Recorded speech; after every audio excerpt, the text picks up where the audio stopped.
आता बातमी जरांगेंनी फडणवीसांवर केलेल्या आरोपाची आहे।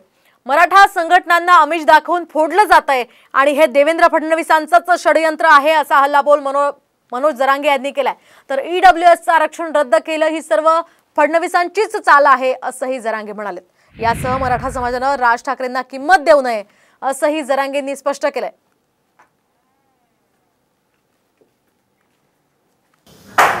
पुन्हा अनेक टोळ्या जमवायला सुरुवात केली, म्हणजे मराठ्यांची काही संघटना फोडायला सुरुवात केली आमिष दाखवून किंवा काय दाखवलं असेल त्यांना माहिती।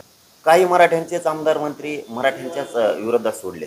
हे मराठ्यांच्या लक्षात यायला लागले की आरक्षण मिळायचे दिवस जवळ आले आणि आरक्षण मिळायचे दिवस जवळ आले असताना जाणून बुजून देवेंद्र फडणवीस साहेबांच्या माध्यमातून 4-5 त्यांचे आमदार आणि मंत्री हे प्रचंड मोठं षडयंत्र रचून मला घेरायचं काम सुरू केलं आहे, उघडं पाडायचं काम सुरू केलं। त्यामुळे समाज कसा घरी बसत। मी जाहीर बोललेले, ज्यावेळेस मी बोलतो ना, मी सामान्य साधा माणूस आहे, मी शेतकऱ्यांचा पोरगा आहे, मी असलं ते राजकारणी छक्के पण येत नाहीत मला।